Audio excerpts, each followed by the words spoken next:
আসসালামু আলাইকুম, welcome to Sharmin's kitchen. আশা করছি সবাই ভালো আছেন। আমার আজকের রেসিপিতে রয়েছে ইলিশ মাছ দিয়ে ঝিঙে আলুর ঝোল। এই গরমে এই রকম রেসিপি খেতেই ভালো লাগে। তো চলুন শুরু করি। ইলিশ মাছটা ভাজার জন্য ফ্রাই প্যানে তেল গরম করতে দিয়েছি। এখন একে একে হলুদ লবণ মাখা ইলিশ মাছগুলো ভাজার জন্য ফ্রাই প্যানে দিয়ে দিচ্ছি।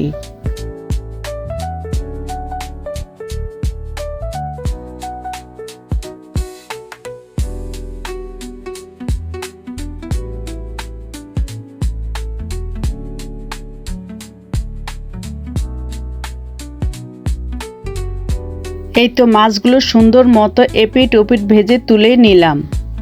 এখন তরকারিটা রান্না করার জন্য বড় একটা পাতিল চুলোতে বসিয়ে দিলাম আর মাছ ভাজার তেলটুকু দিয়ে দিলাম। এতে করে তরকারিটা আরও সুস্বাদু হবে। আমি এখানে আরও 2 টেবিল চামচ তেল অ্যাড করে নিলাম। তেলটা গরম হয়ে এলে আমি দিয়ে দিচ্ছি 3 টেবিল চামচ পেঁয়াজ কুচি। পেঁয়াজ কুচি দিয়ে আমি একটু নেড়ে চেড়ে হালকা বাদামি কালার করে নিচ্ছি। পেঁয়াজের রঙটা চেঞ্জ হয়ে গিয়েছে। এখন আমি দিয়ে দিচ্ছি হলুদ মরিচ ধনে জিরা 1.5 চামচ এবং স্বাদ মতো লবণ দিয়ে দিলাম।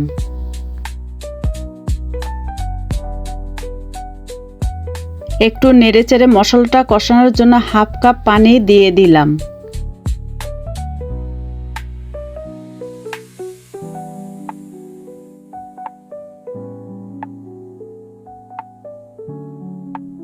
এখন ঢাকনা দিয়ে 5 মিনিট মশলাটা আমি কষিয়ে নিব। ঢাকনা খুলে আবারও নেড়েচেড়ে নিচ্ছি। এখন আমি দিয়ে দিচ্ছি লম্বা করে কেটে রাখা আলু দিয়ে মশলার সাথে নেড়ে এখন দিয়ে দিচ্ছি ঝিঙ্গাগুলোও আলুর শেপে লম্বা করে কেটে নিয়েছি। ঝিঙ্গাগুলোও দিয়ে ভালো মতো নেড়েচেড়ে নিচ্ছি।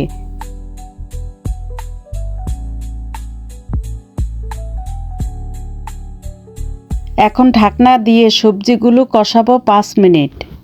5 মিনিট পর ঢাকনা খুলে আবারও ভালো মতো নেড়েচেড়ে নিচ্ছি। নেড়েচেড়ে নিয়ে ঢাকনা দিয়ে আবারও 5 মিনিট আমি কষিয়ে ঢাকনা খুলে আবারও নেড়েচেড়ে নিচ্ছি। এখন ঝোলের জন্য আমি এখানে গরম পানি দিয়ে দিচ্ছি প্রায় 2 গ্লাসের মতো। আপনারা আপনাদের পছন্দের মতো ঝোলের পানি এখানে দিয়ে দিবেন। এখন ঢাকনা দিয়ে আমি 10 থেকে 15 মিনিট এভাবে রেখে দিব। এখন ঢাকনা খুলে আবারও ভালো মতো নেড়ে নিলাম। এখন আমি সবজিতে মাছগুলো এক এক করে সাজিয়ে দিয়ে দিচ্ছি।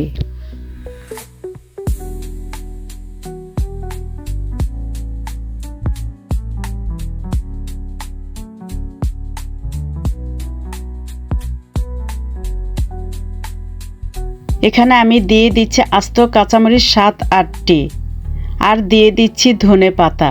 ফ্রেশ ধনেপাতা আমার কাছে নাই, তাই আমি এখানে ফ্রোজেন ধনেপাতা দিয়ে দিলাম। রান্না আমার অলমোস্ট রেডি। এই তো আমার হয়ে গেল ইলিশ মাছ দিয়ে আলু ঝিঙের ঝোল। আশা করছি রেসিপিটি আপনাদের ভালো লেগেছে। আর ভালো লেগে থাকলে লাইক কমেন্ট শেয়ার করতে ভুলবেন না। আর ইতিমধ্যে আমার চ্যানেলটি যারা সাবস্ক্রাইব করেছেন তাদেরকে জানাই অসংখ্য ধন্যবাদ। আজ এখানেই। আল্লাহ হাফেজ।